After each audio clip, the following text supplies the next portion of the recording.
Hi friends, आज आपण बनवणार आहोत उपवासासाठी एकदम टेस्टी आणि सोपी आणि पोटभर रेसिपी कुरकुरीत भगर डोसा आणि त्यासोबत बटाटा चिप्सची भाजी। खरंच सांगते, ही जोडी इतकी मस्त लागते की एकदा खाल्लं की पुन्हा पुन्हा बनवावीशी वाटते। चला तर मग सुरुवात करूया। सर्वात आधी मी इथे 3 वाट्या भगर घेतली आहे। भगर 2 ते 3 वेळा स्वच्छ धुवून घेतली आणि जवळपास 2 तास भिजत ठेवली आहे।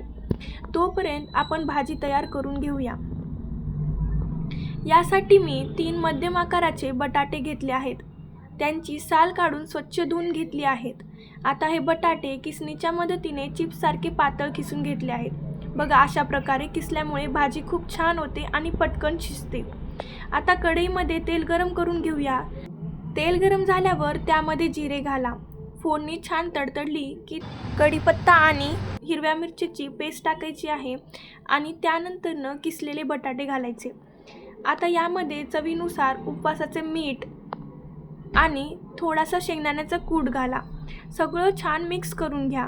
आता झाकण ठेवून काही मिनिटे शिजून घ्या। बघता बघता आपली बटाटा चिप्सची भाजी तयार झाली आहे।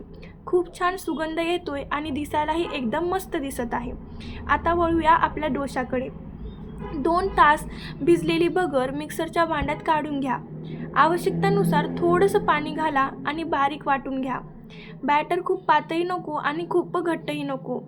डोशासाठी जसं असतं तसं छान फ्लोईंग कन्सिस्टन्सी ठेवा। आता त्यामध्ये चवीनुसार मीठ घाला आणि एकदा चांगलं मिक्स करून घ्या। आणि इथे आता तवा छान गरम करायला ठेवूया। तवा एकदम गरम पाहिजे। आता त्यावर थोडंसं तेल लावा। आता एक डाव बॅटर घेऊन डोसा पसरवा।